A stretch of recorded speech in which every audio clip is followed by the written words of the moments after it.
नमस्कार सभी को। नमस्कार, मैं डॉक्टर कविता नोनिया स्वागत करती हूँ आप सभी का आज के वेरी वेरी वेरी इम्पॉर्टेंट आज के शॉर्ट सेशन में, क्योंकि रिज़ल्ट आ चुका है और आप सबके जहन में जो भी कन्फ्यूज़न थी वो निकल चुकी है। तो अब इस रिज़ल्ट आने के बाद क्या करें, वो स्टूडेंट्स क्या करें जिनका किसी में भी नहीं हुआ। भाई सबसे पहले तो उन स्टूडेंट्स को तो बधाई, बहुत बधाई के पात्र हैं ही, जिन्होंने जो अपनी पूरी कड़ी मेहनत से अपने इस एग्ज़ाम को क्लियर किया है। लेकिन हम हमारे लिए सभी तरह के स्टूडेंट्स जो हैं वो मायने रखते हैं। जिन स्टूडेंट्स का हो गया है वो बधाई के पात्र हैं और अपने अगले पड़ाव की तैयारी करेंगे कि जिनका जेआरएफ हो गया है वो अपनी फेलोशिप के साथ जो है अपनी रिसर्च करेंगे, जिनको फेलोशिप मिलेगी और रिसर्च करेंगे, अपनी पीएचडी के पार्ट को करेंगे और उनकी फेलोशिप स्टार्ट हो जाएगी। जिनका सिर्फ नेट हुआ है वो भी जो है अपने पीएचडी की अकॉर्डिंग पीएचडी करने के लिए आगे तत्पर हो जाएंगे। भले ही इनको फेलोशिप नहीं मिलेगी लेकिन फिर भी ये अलग अलग स्कॉलरशिप जो है वो प्राप्त कर सकते हैं। और जिनका सिर्फ पीएचडी हुआ है वो पीएचडी के लिए रजिस्ट्रेशन करा सकते हैं। ये सिर्फ आपका वैलिड जो है वो 1 ईयर के लिए सर्टिफिकेट वैलिड होता है। लेकिन जिनका नहीं हुआ, भाई इनमें से अगर जेआरएफ हो गया तो ऑटोमेटिकली 2 क्लियर हो गए, अगर नेट हो गया तो पीएचडी भी क्लियर हो गया, अगर पीएचडी ओनली हुआ, मगर अगर तीनों ही नहीं हुआ तो क्या मैम हमारी कड़ी मेहनत में कहीं कमी थी? देखिए, कहीं ना कहीं किसी ना किसी रूप में अगर मेहनत में कमी नहीं थी तो वहाँ जहाँ एग्ज़ाम हॉल में जब आप अटेम्प्ट कर रहे थे अपना पेपर, उस समय कुछ कमी रही होगी, कन्फ्यूज़न क्रिएट हुआ होगा जिस कारण आपका क्लियर नहीं हुआ। तो कुछ ना कुछ कारण तो जो है वो अवश्य रहे हैं जिस कारण आपका पेपर जो है वो क्लियर नहीं हो पाया।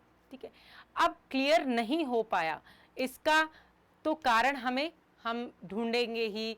आप बार बार पेपर को जब एनालाइज करेंगे, पीवाईक्यूज को सॉल्व करेंगे या जब आप मॉक टेस्ट देंगे तो आपको पता भी चलेगा कि भाई मेरा पेपर 1 की वजह से मेरी कमी रही है, या जो मेरे नंबर कम आए हैं वो पेपर 2 में कम आए। पेपर 2 का लेवल जो है वो ईजी था इस बार, अगर गहराई से प्रश्न पूछे जाते तो शायद मेरा जो है वो अच्छे से हो जाता। इस तरह की बहुत सारी चीज़ें जो हैं वो आपके दिमाग में रही होंगी। लेकिन नो क्या कहता है आपको? अगर आपके जो एग्ज़ाम में आपको नो मिला है बड़ा बड़ा कि ना तो आपका नेट हुआ है, ना जेआरएफ हुआ है, ना पीएचडी हुआ है, इसका अर्थ है, बहुत ही अच्छी एक पुस्तक में दिया गया था, तो उसका अर्थ है नेक्स्ट अपॉर्चुनिटी, अर्थात अगला अवसर, मौका, और जो आपके पास है। ठीक है, हाँ, उन स्टूडेंट्स के लिए क्योंकि नेट जो है उसके लिए आपके पास में अगला मौका है।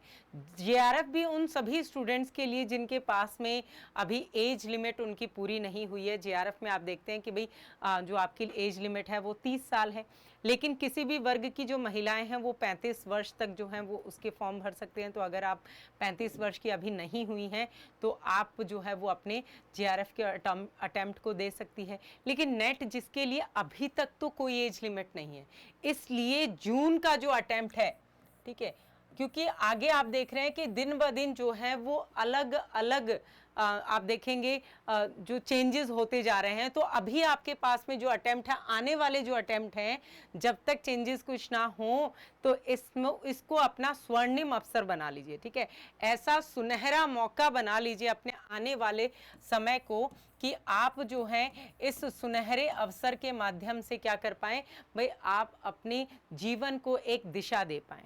ठीक है, तो बहुत ज़रूरी है कि अगर आपको आपके एग्ज़ाम में नो मिला है तो इसका मतलब ये नहीं है कि आप सब कुछ ख़त्म हो गया, भाई मेरा तो नेट नहीं हुआ तो कुछ नहीं हुआ, ठीक है, मेरा कुछ नहीं हो सकता, मैं पिछले 3 बार दे चुकी हूँ, 4 बार दे चुकी हूँ। तो इस तरह से आपको हताश नहीं होना है, क्योंकि अगर आप हताश हो गए, अगर आप टूट गए तो शायद आप कभी भी नहीं कर पाएंगे। इसलिए कभी भी गिव अप नहीं करना है, never give up. Next opportunity जो आपके सामने है उस अपॉर्चुनिटी को ध्यान में रखते हुए आप जो है अपने अटेम्प्ट की तैयारी कीजिए। देखिए, अब थोड़ा सा 2-4 दिन का समय लगता है, मैं मानती हूँ बिल्कुल 2-4 दिन आपको लगेंगे, लेकिन वो 2-4 दिन के बाद में आप जो है वो बिल्कुल भी ढील मत दीजिए।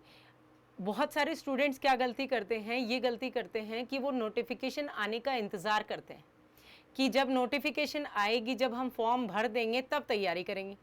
अब जब वो नोटिफिकेशन आती है, फॉर्म भरते हैं, तब वो क्या होता है, एग्ज़ाम नियर आ जाती है तब तो, ठीक है। एक डेढ़ डेढ़ महीना आपका लगभग बचता है एग्ज़ाम के लिए। तो उस दौरान क्या होती है, अच्छे से प्रिपरेशन नहीं हो, उस समय तो आपकी सिर्फ रिविज़न ही होती है। जो भी प्रिपरेशन हो पाती है वो अप्रैल तक ही हो पाती है।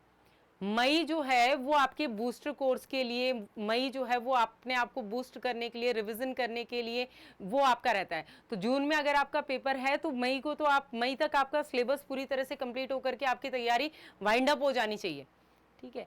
इसलिए जो भी एस्पिरेंट्स, आप चाहे जून के अटेम्प्ट की तैयारी करें या उससे आगे की तैयारी करें, तो हमेशा ये ध्यान रखिएगा कि अगर आपके माइंड में है कि मुझे इसकी तैयारी करनी है, तो उसके लिए इंतज़ार किसी का नहीं करना है। बस उसी समय से जो है वो अपनी तैयारी में लग जाना है। और इस तरह के इम्पॉर्टेंट अपडेट्स के लिए आप सभी के लिए जो है वो आपके जो नए बैचेस हैं वो भी लॉन्च हो रहे हैं। आप कंटिन्यू हमारे साथ बन करके अपनी तैयारी को आगे बढ़ा सकते हैं, उसमें एनरोलमेंट कर सकते हैं। और ये आपकी रेगुलर जो यूट्यूब की क्लासेस हैं, यूट्यूब की क्लासेस का आपका ये टाइमिंग है। और अगर आपने अभी तक चैनल को सब्सक्राइब नहीं किया है तो ज़रूर सब्सक्राइब कीजिए और बेल आइकन को प्रेस कर लीजिए। हमारे साथ बने रहें इंपॉर्टेंट अपडेट्स के लिए और आने वाली सभी कक्षाओं के लिए। धन्यवाद।